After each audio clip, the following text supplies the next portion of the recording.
Your sister married into the Blackstone family, Dad said. Don't come to Christmas. At the party they introduced me as the failure. Richard Blackstone stood. Director Williams? Your $820 million nonprofit is transforming communities. Dad's face went white. But let me tell you how I became the family disappointment who secretly ran one of the largest educational nonprofits in the country. I'm Maya Williams, 38 years old.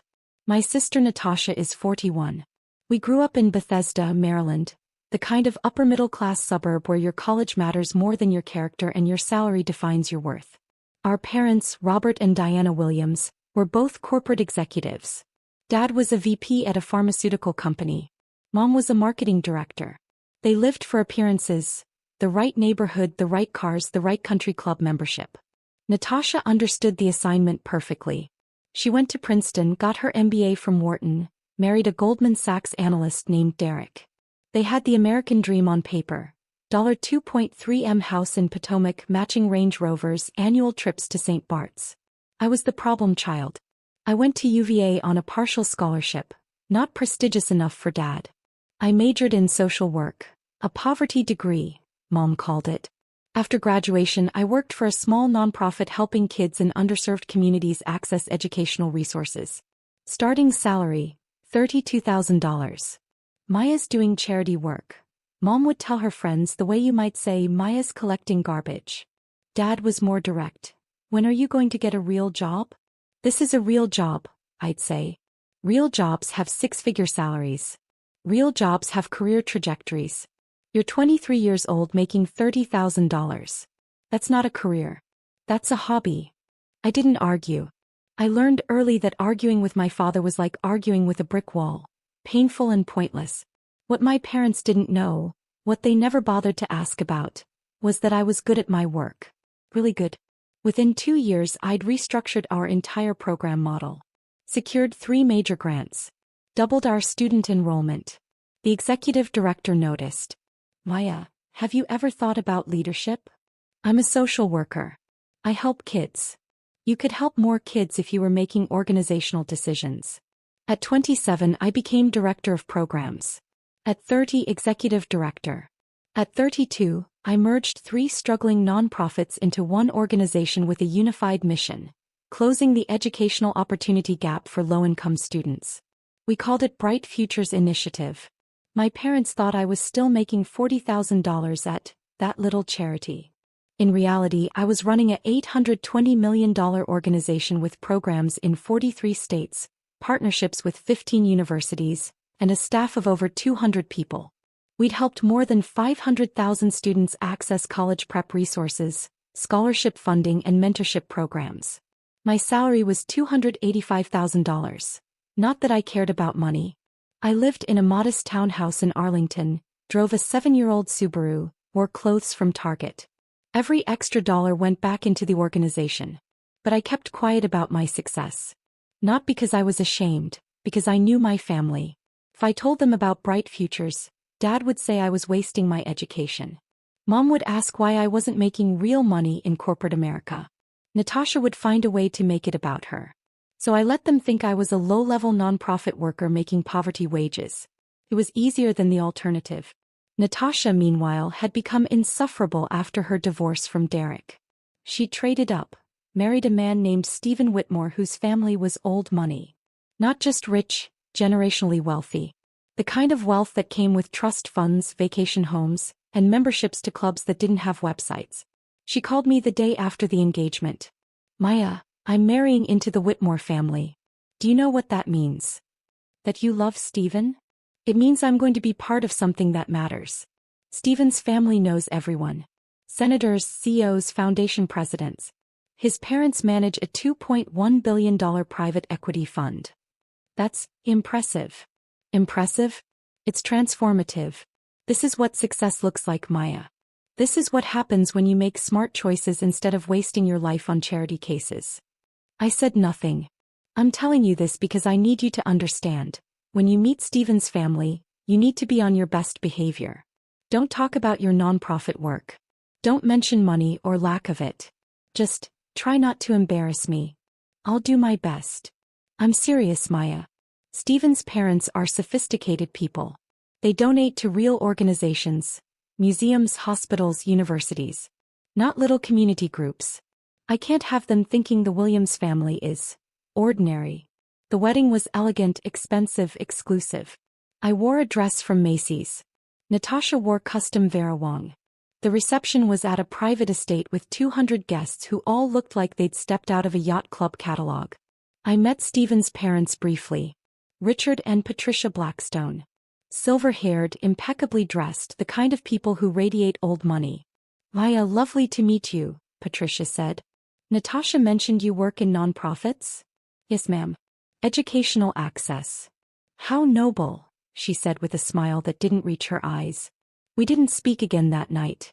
Over the next 3 years, Natasha's identity became completely wrapped up in being a Blackstone. She joined boards, not because she cared about the causes, but because that's what Blackstone women do. She hosted fundraisers, attended galas, posted Instagram photos with captions like, "Grateful to give back," next to pictures of her in $5,000 gowns. She also talked about the Blackstone Foundation constantly. Stephen's parents managed $2.1 billion in investments, she'd say at family dinners. Their foundation gives away $50 million annually. Can you imagine having that kind of impact, Maya? I could imagine. I saw it every day. But I said nothing. Last month, Natasha called with an announcement. We're hosting Christmas at the Blackstone estate this year. The whole family, Stephen's parents, his sister, everyone. That sounds nice. It's not just nice, Maya. It's important.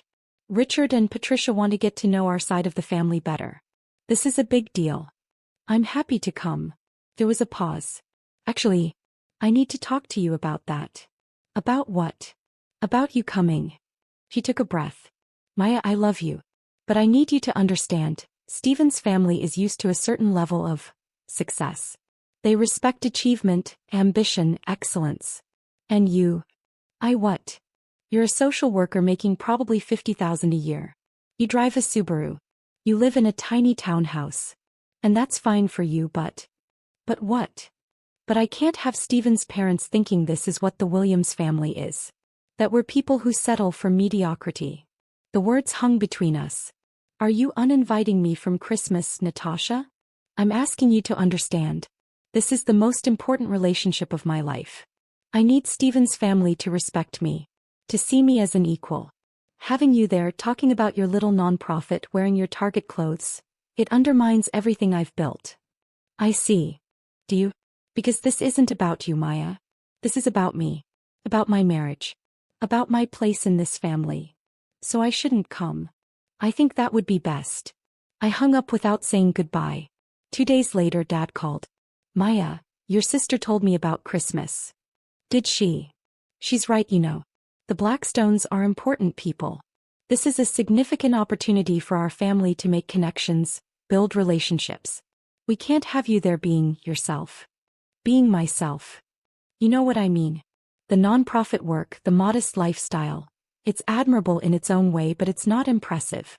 The Blackstones donate to Harvard, to the Kennedy Center. They're not going to understand your little community programs. My little community programs. Maya, don't be difficult. You've made your choices. You've chosen a path that prioritizes feeling good over doing well. That's fine. But the rest of us have to live in the real world where perception matters. Is that all, Dad? I'm saying this because I care about you.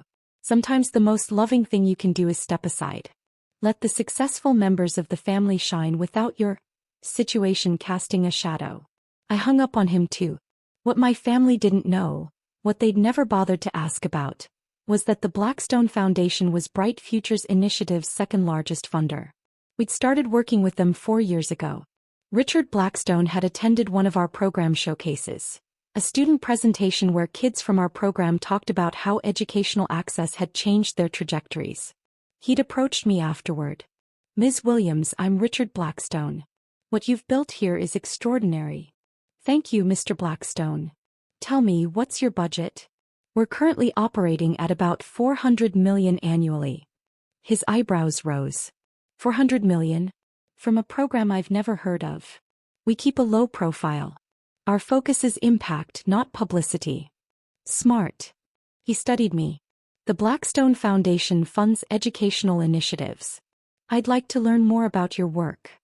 That conversation led to a site visit. Then a proposal. Then a $15 million grant. Over 4 years, the Blackstone Foundation had given Bright Futures $73 million. They'd connected us with other donors, opened doors to university partnerships, helped us scale programs that were transforming lives. Richard Blackstone and I spoke quarterly to review outcomes. He told me repeatedly that Bright Futures was his foundation's highest impact investment.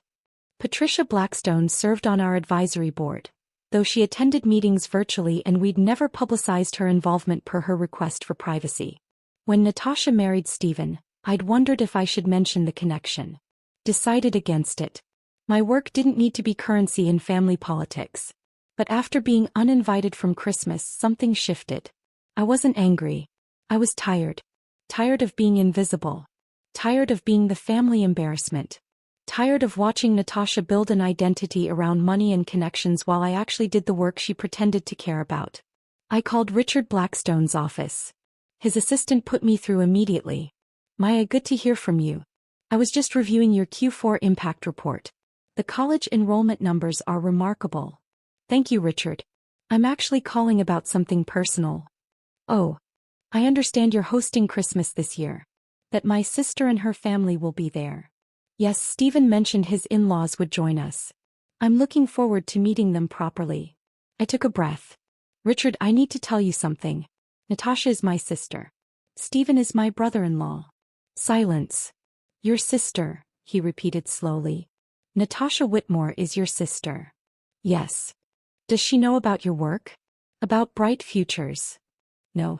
My family thinks I'm a low-level social worker making about $50,000 a year. Why would they think that? Because I've never corrected them. And they've never asked. More silence. Then, Maya, forgive me for being direct, but why are you telling me this now? Because Natasha uninvited me from Christmas. She said my presence would embarrass her in front of your family. That my little nonprofit and my modest lifestyle would make the Williams family look mediocre. I see. His voice had gone very quiet. And your parents? Agreed with her. Said I should step aside and let the successful family members shine. The successful family members, he repeated. The woman who runs an $820 million organization that we consider our foundation's highest impact investment is being excluded for not being successful enough. Yes. That's. He stopped.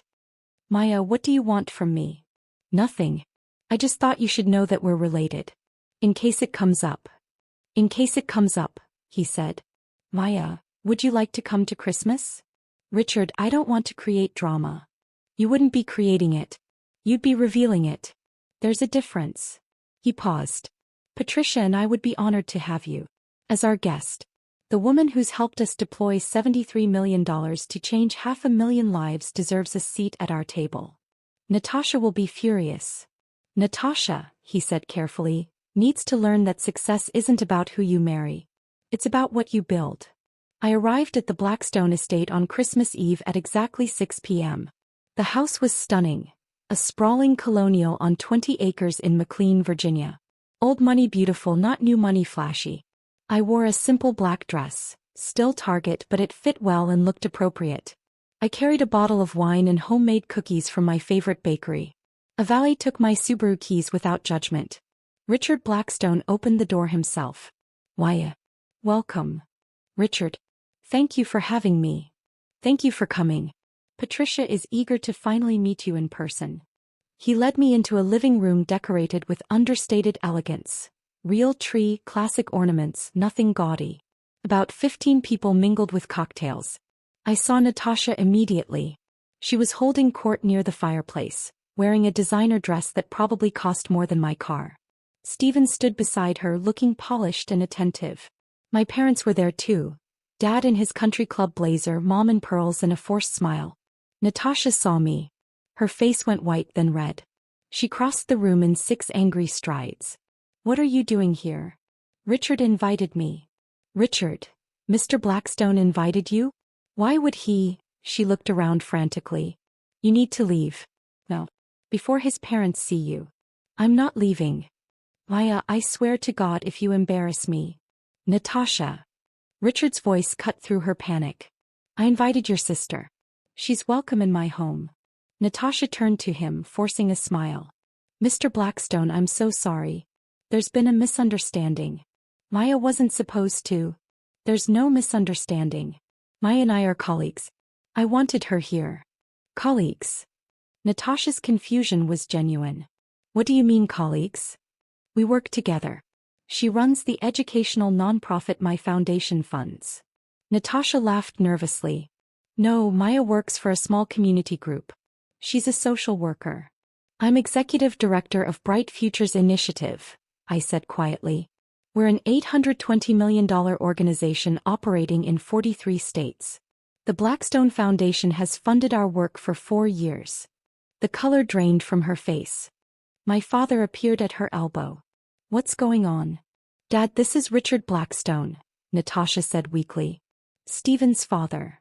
Dad extended his hand, his sales smile in place. Robert Williams. Pleasure to finally meet you properly. I understand your foundation does remarkable work. We try, Richard said. Though we're only as effective as the organizations we fund. Like Bright Futures Initiative. Are you familiar with Maya's work? Dad's smile faltered. Maya's work. Your daughter's nonprofit. The one transforming educational access for 500,000 students. I think there's some confusion, Dad said. Maya works for a small nonprofit. Entry-level position. Entry-level, Richard repeated. Robert, your daughter is the executive director of one of the most effective educational nonprofits in the country. She's built an organization that serves more students than most state education departments. Mom had joined us now, sensing trouble. Mr. Blackstone, Maya is very dedicated to her charity work, but I think you might be confusing her with someone else. I'm not confused. Richard's voice was firm. I've worked with Maya for 4 years. I've visited her programs, reviewed her outcomes data, watched her present to our foundation board. She's brilliant, strategic, and has accomplished more before 40 than most executives do in a lifetime. The room had gone quiet. Everyone was watching. Natasha found her voice. That's impossible. Maya doesn't, she can't, she makes $50,000 a year. I make $285,000, I said calmly. Plus benefits. My organization's operating budget is $820 million. We've helped 500,000 students. We have partnerships with 15 universities and programs in 43 states. You're lying, Natasha whispered. I'm not. But you never said, you let us think. You never asked. You assumed I was a failure because I didn't work in corporate America. You assumed I was poor because I drive a Subaru. You never once asked about my actual work. Patricia Blackstone appeared beside her husband. Maya, so good to finally meet in person. Our advisory board meetings don't do you justice. Natasha's mouth fell open. Advisory board? Patricia serves on Bright Futures Advisory Board, I explained. Though we keep her involvement private per her preference. Mom made a small sound. Dad just stared. Stephen, who'd been silent until now, spoke up. Natasha, you told me Maya worked at a community center. I thought she did. You thought or you wanted to think? Patricia's voice was gentle but pointed. Did you ever ask her about her work? Visit her organization? Show interest in what she does? Silence. Maybe we should sit down, Richard suggested. Dinner will be ready soon. The dining room table sat 20. Richard directed me to a seat beside Patricia, near the head of the table. Natasha and Stephen were farther down. My parents were in the middle. It was a deliberate seating arrangement. A statement. During appetizers, Richard addressed the table. I want to thank everyone for joining us. Family is about more than blood. It's about recognizing and celebrating each other's achievements. Speaking of which, he turned to me. Maya, would you tell everyone about the new scholarship program you're launching? All eyes turned to me. I took a breath. We're launching a national scholarship fund for first-generation college students. Full-ride scholarships. Tuition, room, board, books, stipend for living expenses. We're starting with 500 students annually and scaling to 2,000 within 5 years. What's the funding commitment? Asked a man I recognized as Stephen's uncle. $200 million over 10 years. The Blackstone Foundation is our anchor funder with a $50 million commitment. Natasha's fork clattered against her plate. $50 million, my father said weakly. That's just their portion, I continued. We've secured commitments from 7 other foundations. The program launches next fall. Patricia smiled. We're thrilled to partner on this. Maya's vision for removing financial barriers to education aligns perfectly with our foundation's mission. Mom found her voice. Maya, why didn't you tell us about this? When would I have told you, Mom? During the dinners where you introduced me as the one who never made anything of herself? Or maybe during the holidays when Dad asked when I was getting a real job? The table went silent. That's not fair, Dad said. We've always supported you. Have you? Name one program I run. One accomplishment I've achieved. One thing about my work that you actually know. Silence. You can't, I said quietly. Because you've never asked. You've spent 15 years assuming I'm a failure because my success doesn't look like yours. Natasha was staring at her plate. Stephen looked uncomfortable. But here's what's really interesting, I continued. You uninvited me from Christmas because you were embarrassed of me. Because you thought I'd make the family look mediocre in front of the Blackstones. You wanted to hide me so the successful family members could shine. Maya, Mom started. Meanwhile, the Blackstones have been funding my work for 4 years. They've given my organization $73 million. Patricia serves on my advisory board. Richard calls me quarterly to review our impact data. The family you wanted to impress already knows me. They respect my work. It's their foundation's highest impact investment. Dad's face had gone from white to gray. So who exactly is the successful family member you wanted to shine? I asked. The sister who joined boards for status? Or the one who built an $820 million organization that changes lives? Natasha stood up abruptly. I need to talk to my sister. Alone. Natasha, Stephen began. Alone. Richard gestured to a side room. The study is available. Natasha practically dragged me down the hall. Once the door closed, she turned on me. How could you do this to me? Do what? Humiliate me. Make me look like an idiot in front of my husband's family. I didn't make you look like anything. You did that yourself. I uninvited you to protect you, she shouted. To protect you from feeling inferior around successful people. Or to protect yourself from having your carefully constructed image shattered? She flinched. That's not fair. Isn't it? Natasha, you've spent 3 years building an identity around being a Blackstone. Around having access to their wealth, their connections, their foundation. You've posted photos at galas, bragged about their donations, acted like their success is yours. I'm Stephen's wife. Which makes you Stephen's wife. Not a philanthropist. Not an executive. Not someone who actually does the work. I'm on 3 nonprofit boards. Are you? Or do you just attend luncheons and sign checks with Stephen's money? Her face crumpled. You don't understand what it's like. Growing up in your shadow. My shadow? Natasha, you were the golden child. Princeton. Wharton. The perfect marriage. The perfect-looking marriage. To a man who cheated on me with his secretary. While you were off changing the world, I was trying to figure out who I was without a successful husband defining me. She sank into a chair. Then I met Stephen. Met his family. Saw a chance to be part of something that mattered. Something bigger than myself. But you're not part of it. You married into it. There's a difference. I know, she whispered. God, Maya, I know. But I didn't know how to be impressive on my own. How to matter without writing someone else's achievements. So I married the Blackstone name and told myself that was enough. And I was your cautionary tale. The sister who chose wrong. Who wasted her potential. I needed you to be that. Needed to believe that my choices were better than yours. She looked up at me. But they weren't, were they? You've been doing actual good while I've been pretending. You've built something real while I've been playing dress up at galas. Natasha. How much do you make? What? Your salary. How much? $285,000. She laughed bitterly. I'm living off Stephen's trust fund. I don't make anything. I'm 41 years old and I'm essentially unemployed. You could change that. Could I? What am I qualified to do, Maya? I have an MBA I haven't used in 10 years. Board memberships I only have because I'm a Blackstone. No actual skills, no real experience. I'm a professional wife. That's not true. It is. She stood up. And the worst part?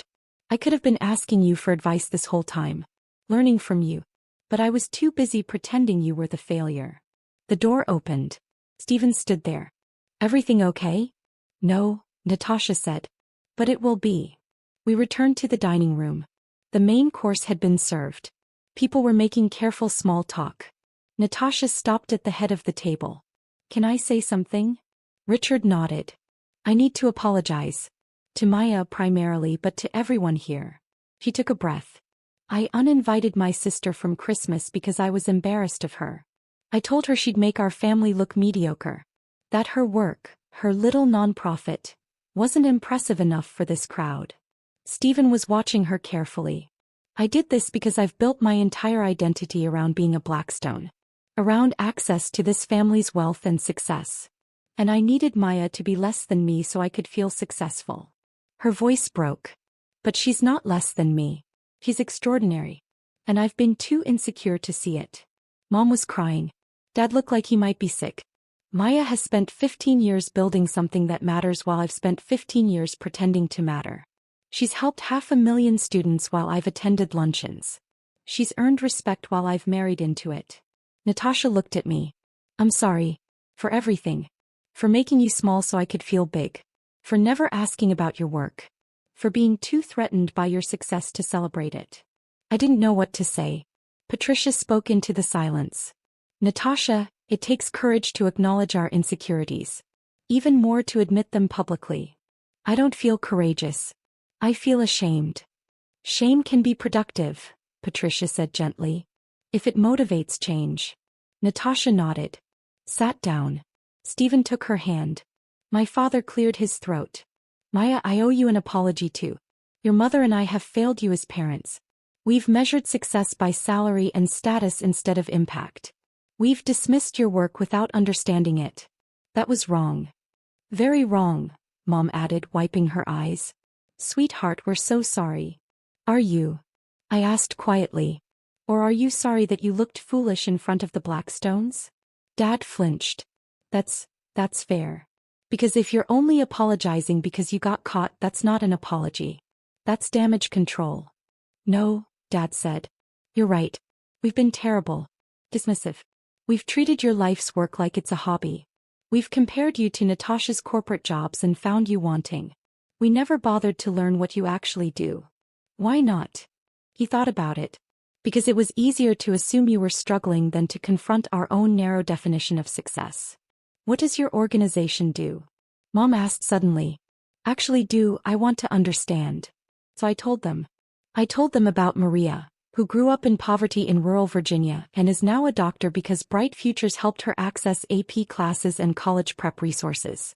I told them about David, whose single mother worked 3 jobs and couldn't afford SAT tutoring. We provided it free. He's at MIT now.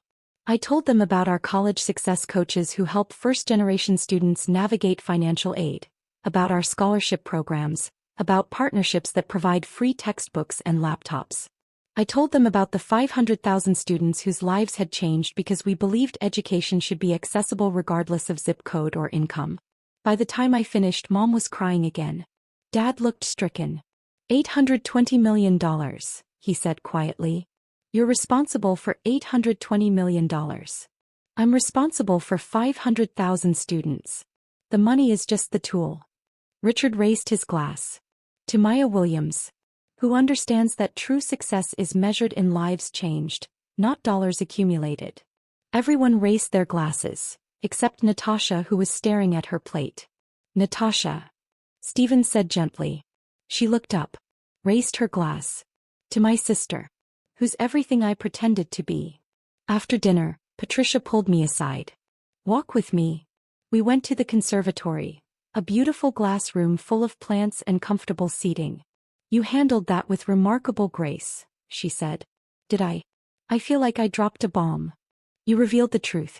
The bomb was already there, you just made it visible. She settled into a chair. Richard and I have been concerned about Natasha. Concerned how? She joined our foundation's gala committee last year. We were pleased, thought she genuinely cared about our work. But over time, we realized she was more interested in the social aspects than the actual mission.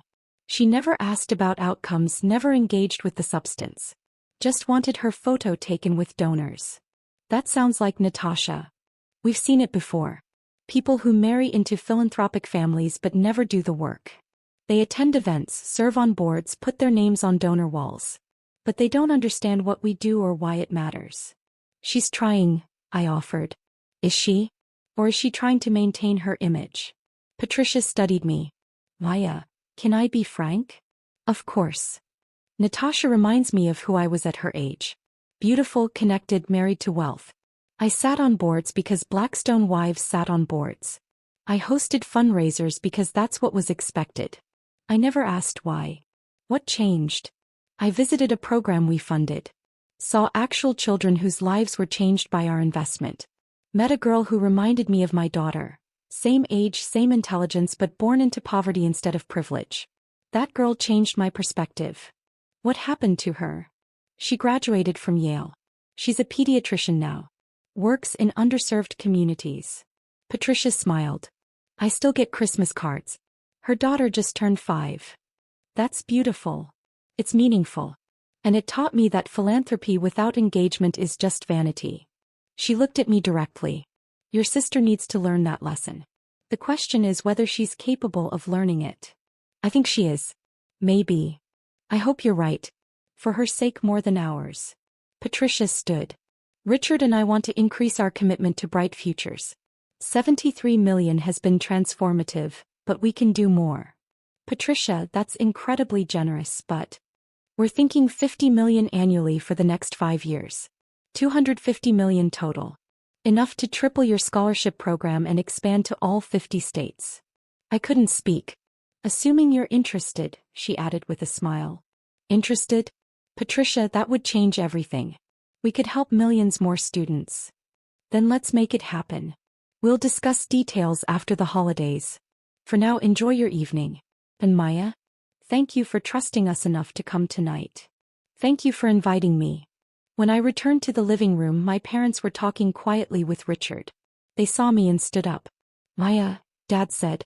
Can we talk? Outside maybe. We went to the terrace. It was cold but clear, stars visible despite the suburban lights. I don't know how to fix this, Dad said. Fix what? 15 years of being a terrible father. Of dismissing your work, your choices, your life. I've been so focused on conventional success that I couldn't see actual achievement right in front of me. Why, Dad? Why did you need me to fit your definition of success? He thought about it for a long time. Because I'm a mediocre man who achieved mediocre things. VP at a pharmaceutical company. Sounds impressive, but I topped out at middle management. Never made it to C-suite. Never built anything lasting. The only thing I could claim was that I raised successful daughters. You did raise successful daughters. No. I raised one daughter who chose conventional success and one who chose meaningful success. I celebrated the first and ignored the second because... He trailed off. Because what? Because your success highlighted my failure. You built something that matters. Something that will outlive you and change lives for generations. What have I built? A comfortable retirement and a country club membership. Mom took his hand. Robert. It's true, Diana. We've been living vicariously through our daughters' achievements instead of being proud of our daughters themselves. Natasha's success made us feel successful. Maya's success made us feel inadequate. So you dismissed it, I said quietly. Yes. He looked at me. I'm sorry. Truly sorry. Not because I looked foolish tonight, but because I've wasted 15 years being proud of the wrong things. What will you tell people now? I asked. When they ask about your daughters? He smiled sadly. The truth. That Natasha is figuring out who she is beyond her marriage. And that Maya runs one of the most effective educational nonprofits in the country. That I'm proud of one daughter for her courage and the other for her impact. That's a start, I said. Mom hugged me. I want to visit your organization. See what you've built. Would that be okay? I'd like that. I stayed at the Blackstone estate until midnight. We played board games, drank wine, Talked about everything except the elephant we'd addressed at dinner. As I was leaving, Natasha walked me to my car. "Steven wants me to see a therapist," she said. "That's good. Is it? I feel like such a failure. 41 years old and I'm just now realizing I don't know who I am." "You're not a failure. You're figuring it out. There's a difference." "Maya, can I ask you something?" "Sure." "How did you know? That your work mattered? That you were making the right choices even when everyone was telling you otherwise?" "I thought about it. I didn't know. I just knew that the alternative, living someone else's definition of success, felt like dying slowly. I think I've been dying slowly for 20 years. Then stop. Choose differently." "How?" "Start by asking yourself what you care about. Not what looks good on Instagram. Not what impresses people. What actually matters to you." She was quiet for a long moment. "I don't know." "Then figure it out. You have time." "Do I? I'm 41. I'm 38. I didn't become executive director until I was 30. You have decades to build something meaningful. Will you help me?" "Help you how?" "I don't know. Can I volunteer at your organization? See what actual nonprofit work looks like." "You want to volunteer?" "I need to do something real. Something that's not about status or appearances. I need to figure out if I'm capable of being more than a professional wife." "Okay. Okay. Come to our main office next week. We'll find something for you to do. But Natasha, this isn't a hobby. If you commit to this, you actually have to show up and do the work." "I will. I promise." He hugged me, the first real hug we'd shared in years. 3 months later, Natasha was volunteering 15 hours a week at Bright Futures. She started in our tutoring program, working directly with high school students on college essays. She was terrible at first. Too polished, too formal, unable to relate to kids from backgrounds nothing like hers. But she kept showing up. One day I found her crying in her car after a session. "What happened?"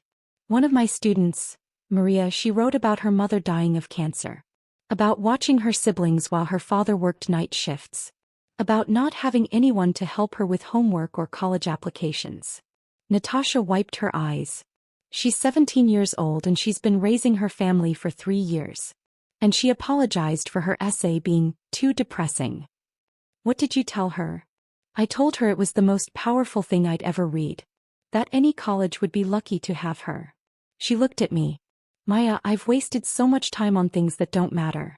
While kids like Maria are fighting just to survive, I've been worried about whether my dress was impressive enough for a gala. But you're here now. That matters." "Does it?" "I'm a 41-year-old woman who needs to learn basic human decency from teenagers." "No. You're a 41-year-old woman who's choosing to learn. Who's choosing growth over comfort. That takes courage." She started crying again. "I don't feel courageous. I feel ashamed." "Good. Let that shame fuel change instead of paralysis." 6 months after Christmas, the Blackstone Foundation increased their annual commitment to $50 million, just as Patricia promised. With that funding, we tripled our scholarship program, expanded to all 50 states, and partnered with 20 more universities. We also launched a new initiative, a leadership program for career changers who wanted to transition into nonprofit work. Natasha was our first participant. She took a 60% pay cut from her board member stipend to join our team as a program coordinator. She worked on college access initiatives, coordinated with university partners, and mentored students. She was surprisingly good at it. "Turns out," she told me over coffee one day, "I'm good at logistics and relationship management." Who knew that corporate skills could transfer to actual meaningful work? Anyone who was paying attention. "Shut up." She smiled. "But seriously, thank you. For not giving up on me. For letting me volunteer even after I was such a nightmare." "You weren't a nightmare. You were lost." "I was a nightmare who was lost." She paused. "Steven's proud of me. Real pride, not performative pride. He says I'm more myself now than I've been in years." "Are you?" "I think so. I'm making $60,000 a year instead of living off a trust fund. I'm working with kids who think Chipotle is expensive instead of attending galas at the Ritz. And I'm happier than I've been in 2 decades. "Good. Also, Mom wants to volunteer. She keeps asking about opportunities to help with fundraising." "Really?" She's serious. She's been telling everyone at the country club about my daughter who runs the $820 million nonprofit. You've become her new bragging point. I laughed. Better than being the family embarrassment. You were never an embarrassment. We were just too insecure to see your success for what it was. My phone buzzed. A text from Richard Blackstone. Board meeting next week. Patricia wants to propose new funding model for leadership program. Your sister is impressive. Well done. I showed Natasha the text. Your sister is impressive, she read. Wow. You are impressive. You're doing the work. I'm trying. That's all. She looked at me. Maya, can I ask you something? Always. Why did you let us think you were a failure for so long? Because it was easier than fighting. Easier than trying to make you see me differently. I thought if I just lived my life quietly, did my work without recognition, that would be enough. Was it? No. It was lonely. But it was survivable. I'm sorry it had to be survivable. It should have been celebrated. It is now, I said. That's what matters. 1 year after that Christmas dinner, our family gathered at my townhouse, the one they thought was sad and tiny. It's a 3-story historic row house with original hardwood floors, a chef's kitchen I never use, and a rooftop deck with views of the Potomac. This is your apartment? Mom said. Townhouse. I bought it 7 years ago. It's beautiful. Thank you. We had dinner, catered because I can't cook. We talked about Bright Future's latest expansion, about Natasha's program coordination work, about Dad's retirement plans. At one point Dad raised his glass. To Maya, who showed us that success isn't about salary or status. It's about impact. And who changed more lives in 15 years than most people do in a lifetime. And to Natasha, Mom added, who had the courage to change course and find meaningful work. And to us, I said, for figuring out how to be a family that celebrates actual achievement instead of performed success. We clinked glasses. Later, as everyone was leaving, Natasha hung back. Thank you, she said. For what? For that Christmas dinner. For letting Richard Blackstone reveal the truth. You could have kept hiding. Could have let me keep embarrassing myself. Instead, you showed me what I needed to see. You're welcome. I'm glad you're my sister, Maya. The successful one. The meaningful one. The one who actually matters. You matter too.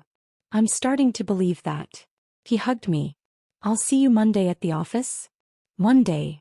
I watched my family leave. Mom and Dad in their country club best.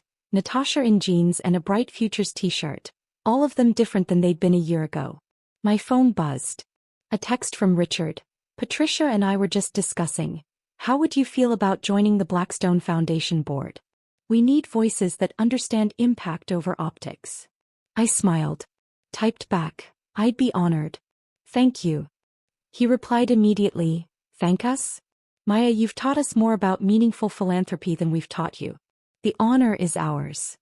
I set my phone down and looked around my sad little townhouse.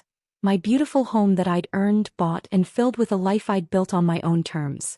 I thought about that Christmas dinner. About the look on Dad's face when Richard Blackstone called me Director Williams. About Natasha's wine glass shattering.